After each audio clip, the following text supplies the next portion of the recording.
ओम जगदाधार ओम जगदाधार सर्वधिष्ठान धात्रे नमः। सर्वधिष्ठान धात्रे नमः। ओम जगदाधार ओम जगदाधार सर्वधिष्ठान धात्रे नमः। सर्वधिष्ठान धात्रे नमः। ओम जगदाधार ओम जगदाधार सर्वधिष्ठान धात्रे नमः। सर्वधिष्ठान धात्रे नमः।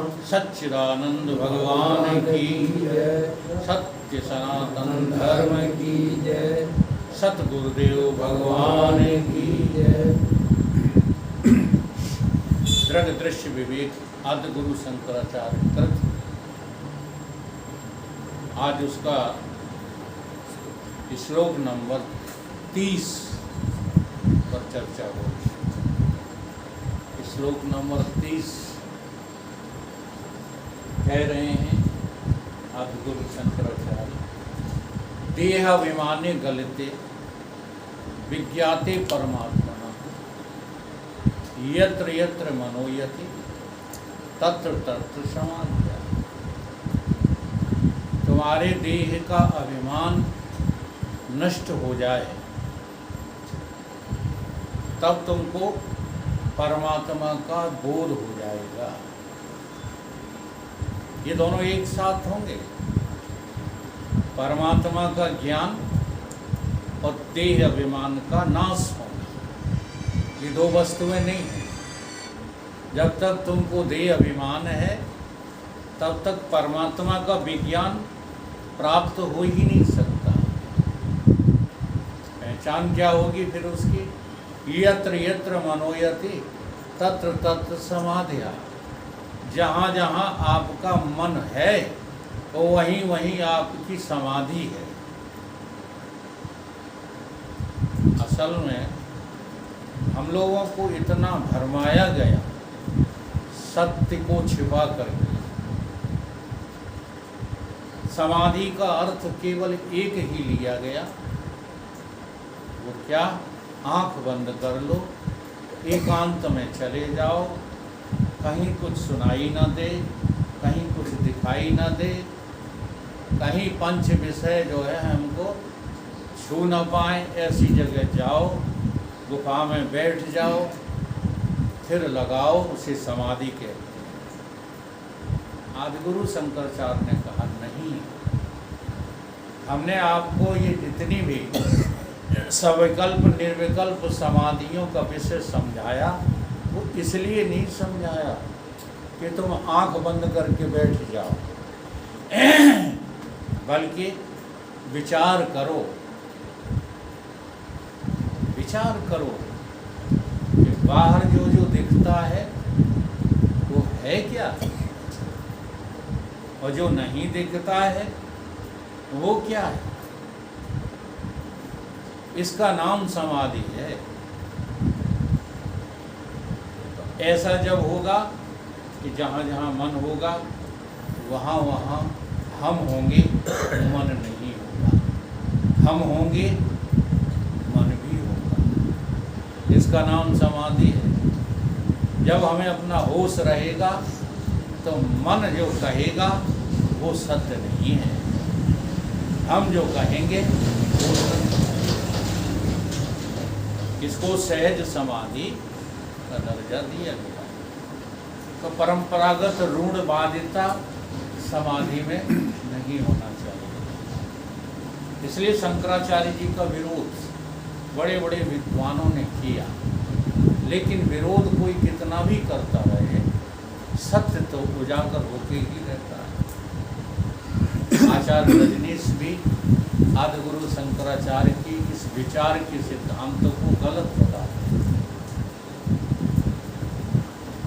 हमें उनके सिद्धांत से लेना देना नहीं है, लेकिन हम बता रहे हैं कि इतना बुद्धिमान प्राणी भी आदि गुरु शंकराचार्य के सिद्धांत को समझने में असमर्थ रहा। बिना विचार के तो कुछ हो ही नहीं सकता। विचार करो, जो तुम भोग रहे हो वो है कि नहीं। इसका नाम समाधि है। जहाँ तुम्हारा मन लगता है और तुम्हारे समय को बर्बाद करता है, वो तत्व है भी कि नहीं, ये सोचने का नाम विचार है।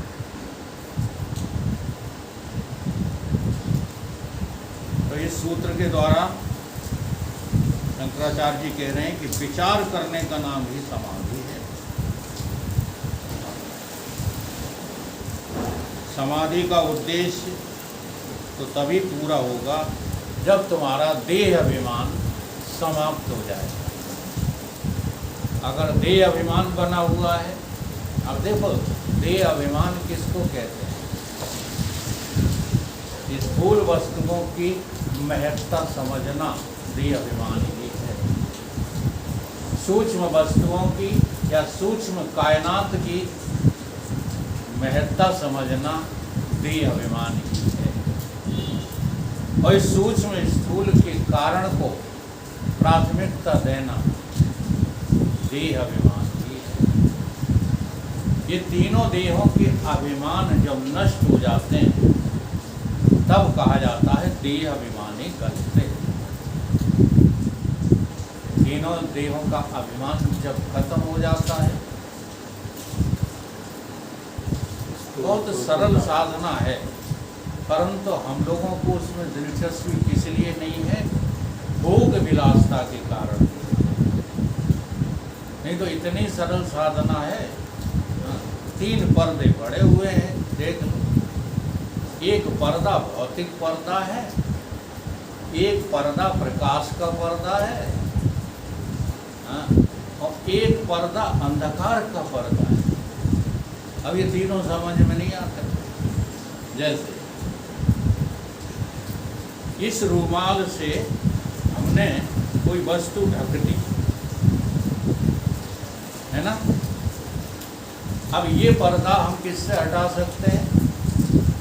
भौतिक वस्तु से ही हटा देंगे। लो हाथ से ये पर्दा हट जाएगा, तो छिपी हुई वस्तु का हमको पता लग जाएगा, दर्शन हो जाएगा। ये भौतिक पर्दा है। एक है प्रकाश का पर्दा। जैसे सारी वस्तुएं जो है रखी हुई हैं, अनेक वस्तुएं रखी हुई, अब उन वस्तुओं में थोड़ा अंधेरा और मिक्स हो जाए, कौन आ गया?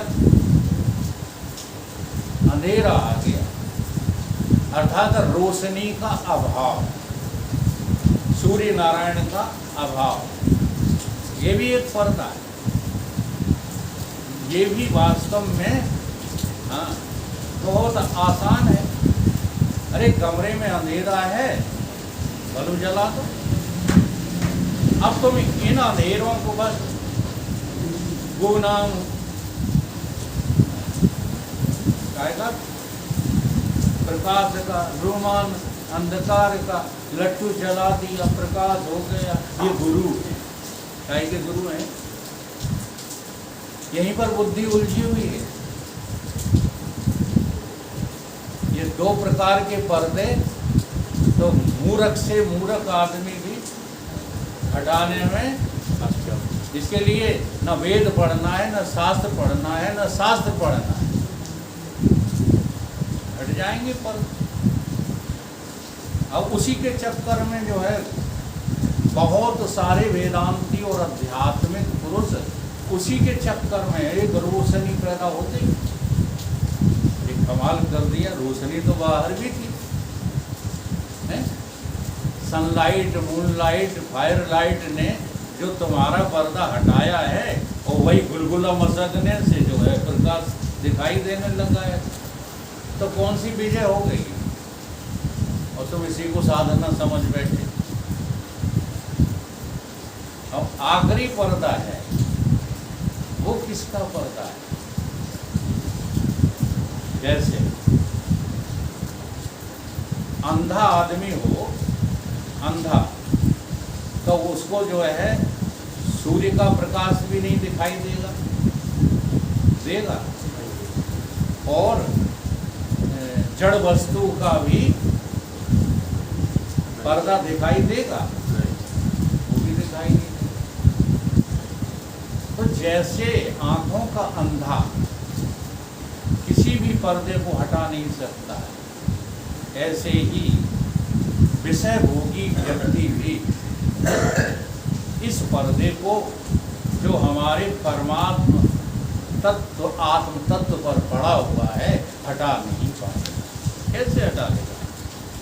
इसलिए जो है संतों ने कह दिया, न तो वेदों के पढ़ने से पर्दा हटेगा, न देवताओं के पूजन से पर्दा हटेगा, न यज्ञ करने से पर्दा हटेगा।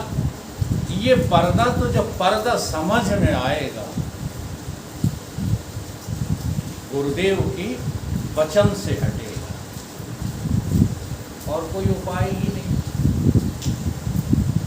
देख लो, एक तुम्हें भौतिक संसार दिखाई देता है इंद्रियों का पर्दा पड़ जाने के बाद। जो इंद्रियां कहती हैं वही तुम कहते हो सत्य है, नहीं कहते हो। एक पर्दा पड़ा हुआ है तुम्हारे अंतःकरण का, जो अंतःकरण के आए बड़े ज्ञानी कहते सुख दुख होता ही नहीं है। अरे भाई, पर्दा पड़ा है तब सुख और दुख उसने बना दिया। किसी ने एक दिन कहा था, माया ठगनी ने हमको लूटा। ये माया, हाँ, हमारे कल्याण सिंह जी तो कह रहे थे, माया हमको परेशान कर। देखो, माया ठगनी नहीं है, विचार करके देखो, माया भगनी है। भगनी माने हमारे गुरुदेव की बहन है माया। माया ज्यों का त्यों दिखाती है। माया क्या दिखाती है? तुम्हें ज्यों का त्यों दिखा रही है, उसका नाम माया है। और कुछ का कुछ दिखा रही है, वो माया नहीं, वो तो अविद्या है। इसलिए भगवान ने गीता में ये श्लोक बोला है, देवी, माया को क्या बताया है? देवी ही ऐसा हकुमयी मम माया दुर्जया। बहुत आसान काम है, माया देवी को मनाना है तो मायाधीश को मना लो। ये तो मायाधीश को मना लिया, क्या कहते हैं फिर वहाँ माम एव प्रपदति माया मृताम तरम। तुम्हें क्या करना है? केवल दुनिया वालों की नजर में पागल हो जाना है। उन्होंने ये क्यों किया? नहीं किया ही। वो क्यों किया? नहीं किया ही। ऐसा नहीं है, खीर खीर में साज है तो महेरी में क्या है? वही आज का इंसान कर रहा है। अकर्ता भाव यदि लाना है तो परमात्मा को कर्ता बना दो। दुकान चले चाहे ना चले, हम सत्संग करेंगे, दुकान गई, परमात्मा जान। हिम्मत है? किसी में हिम्मत नहीं है। और जो ये हिम्मत जुटा लेता है उसकी माया को वो पार करता है। तो अब देखो, तुमने दृश्य जगत का अभाव किया, ठीक है, तो सूक्ष्म जगत पैदा हो गया। अब सूक्ष्म जगत का अभाव किया तो क्या आ गया? अंधकार आ गया। अब इस अंधकार को कोई स्वीकार नहीं करता। तुम कहते हो कि हमने जगत देखा, जगत रोशनी में देखा है, और फिर अंधकार तो हमने देखा ही नहीं। अच्छा, तुमने अंधकार नहीं देखा है तो किसने देखा? अब आंख वाले की बात कर रहे हैं, अंधेरे की नहीं। प्रकाश में जगत के पदार्थ तुम देख रहे हो और प्रकाश को भी तुम देख रहे हो कि नहीं? और दोनों का अभाव किसने देखा? कहते नींद में कुछ दिखाई नहीं देता, झूठ बोलते हो, अनुभव नहीं करना चाहते। नींद में कुछ दिखाई नहीं देता, अब देखो, देखने के सामान तो नहीं दिखाई देते, ना इंद्रियां दिखाई देती हैं, ना अंतःकरण दिखाई देता है, लेकिन अंधकार तो दिखाई देता ही है, नहीं देता। तो ये अंधकार रूपी पर्दा हटने का नाम है देह अभिमानी करके। ये है सच्चाई, केवल श्लोक याद कर लेना सच्चाई नहीं। देह अभिमान का नष्ट करना बहुत ऊंची साधना।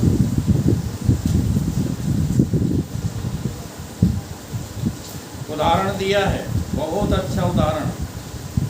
स्वर्ण आभूषण में दो दृष्टि होती है। एक दृष्टि का नाम है सोना दृष्टि और एक का नाम है आभूषण दृष्टि।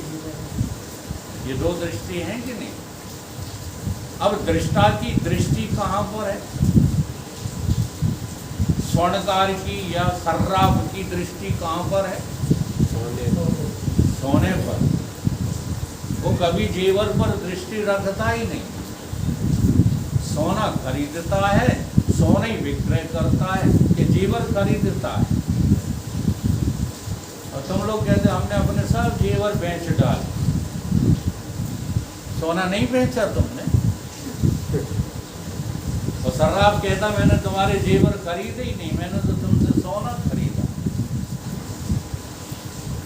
यही दो दृष्टि, अंगूठी दृष्टि, कंधौनी दृष्टि, हार दृष्टि, ये सब दृष्टियां कैसी हैं? नकली दृष्टियां। असली दृष्टि तो कौन सी है? सोना दृष्टि, तत्व दृष्टि। तत्व दृष्टि से दोनों ही चीजें, चाहे अंगूठी हो चाहे करधौनी हो, सोने की दृष्टि से क्या है? छोटी बड़ी, छोटी बड़ी है, एक समान है। ये जो समानता का सिद्धांत वेदांत में पढ़ाया जाता है, वो इसी तरह पढ़ाया जाता है। इस तरह नहीं कि तुम समान व्यवहार करने लगे पड़े हो, इन्हें जोहार ली, उन्हें जोहार ली, कोई निकल न जाए बिना राम राम किए। ये क्या मूर्ख बने की काम करते हो? सोनी सोनी सूरत वाले मेरी माला के मड़के हैं, देखता जाता हूँ इबादत होती जाती है। चिल्ला चिल्ला के नमस्कार करना, तुम अपनी विनम्रता का प्रदर्शन करते हो। नहीं, मेरी दृष्टि में तो सब सोना ही सोना है, बड़ा छोटा क्या, ठाकुर ब्राह्मण बनिया हरिजन क्या, मेरा तो सबको राम राम है।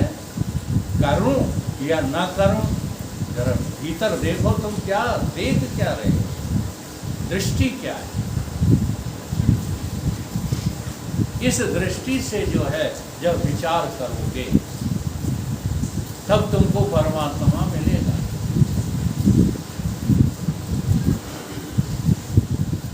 इसी का नाम समाधि है। वह दोनों ही आभूषण नहीं है, केवल सोना बचेगा। इसी प्रकार समाधिस्थ पुरुष अपने में आत्मा का साक्षात्कार करता है।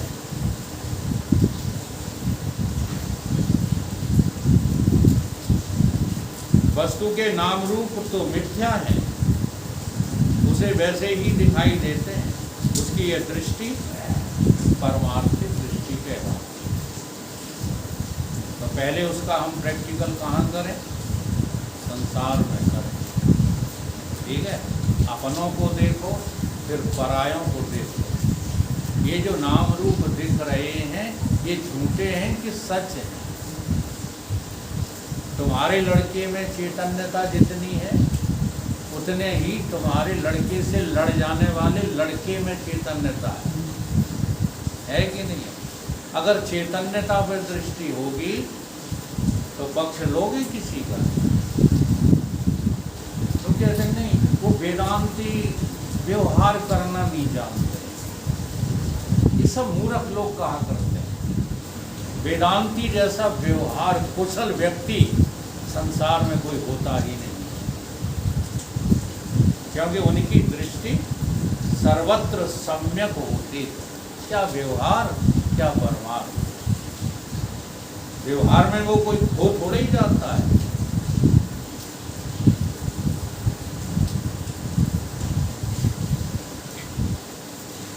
व्यवहार में जिस व्यक्ति जैसा लौकिक व्यवहार अपेक्षित है वो वैसा ही करेगा। वो सदा जानता रहेगा कि ये सब परिवर्तनशील है। तो यही बस सुमरण की विधि का नाम क्या है? समाधि।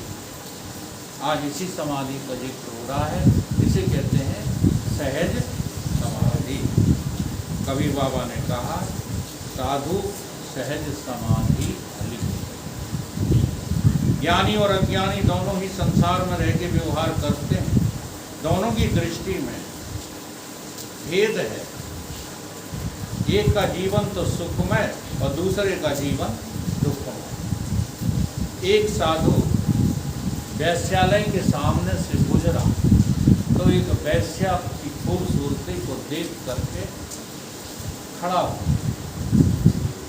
वैश्या को संदेह हो गया कि साधु बाबा, हाँ ये भजन करने वाले, ये भगवान को देखने वाले, कि आज मुझे क्यों देख रहे हैं? बड़ी आदत से उन्होंने बुलाया, महाराज आप इतनी टकटकी लगा करके मुझे क्यों देख रहे हो? मैं तुम्हारी क्या सेवा कर सकती हूँ? साधु ने कहा बहुत तुझे गलत फहमी हुई। तुझे ये लग रहा है कि मैं तुझे देख रहा हूँ, लगता है नहीं? अच्छा कोई भी आपको देखने में लग जाए, टकटकी लगा कर देख। एक बार क्या हुआ, एक पागल आदमी, और वो मेरी तरफ में बच्चा ही था, बिना मूंछ दाढ़ी का था, तो मुझे देखने में ही लगा। बड़ी देर से मेरी ओर टकटकी लगा। तो हमको लोग सिखाया करते थे कि कोई तुम्हें ज़्यादा देखे तो उसी शिकायत करना आती है, क्योंकि समय बहुत खराब है। तो मैंने घर पर शिकायत कर दी आकर के। तो वो हमारे भाई साहब थे, जरा इन मामलों में बहुत आगे दादा थे, जाके उस पागल की ठुकाई कर दी। जब वो रोने लगा तो उन्होंने कहा मेरी गलती बताओ। तो मैंने कहा तू मुझे नहीं देख रहा था। मैंने कहा ये तो मेरी आदत, पागलपन की आदत। सब लोगों ने कहा हाँ इसकी आदत है, जिसको देखता देखता ही रहता है। तब उन्होंने गलती स्वीकार की कि भाई इसको पीट करके तो गलती हो गई। तो ऐसे ही आज वो साधु कह रहा है तुम्हें गलत फहमी है, मैं तुम्हें जो है भोग दृष्टि से नहीं देख रहा हूँ, तुमको देख ही नहीं रहा। तो तुम क्या देख रहे हो?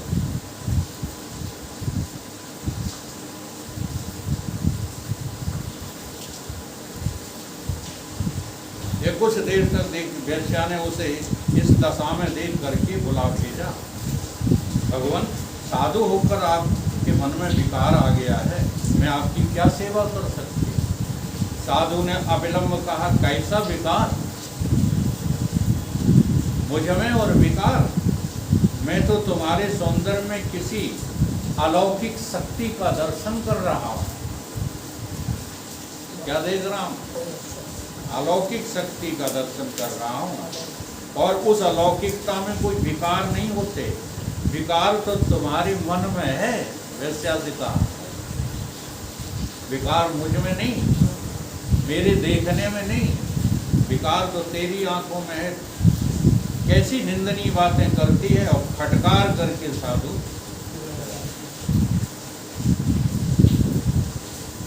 ना मुझे तुझसे गरज है, न तेरी सूरत से, न मुझे तुझसे गरज है, न तेरी सूरत से। मैं तो अपने उस रचयिता की बेहद कलम देखता, सोचता कि वो कितना सुंदर होगा, जिसकी रचयिता, जिसकी रचना इतनी सुंदर हो, कितना सुंदर होगा। मैं ये देख रहा हूँ। तो इसी प्रकार से हमको जगत में क्या देखना है क्या नहीं देखना, इसके सबूर का नाम है सहज समाधि।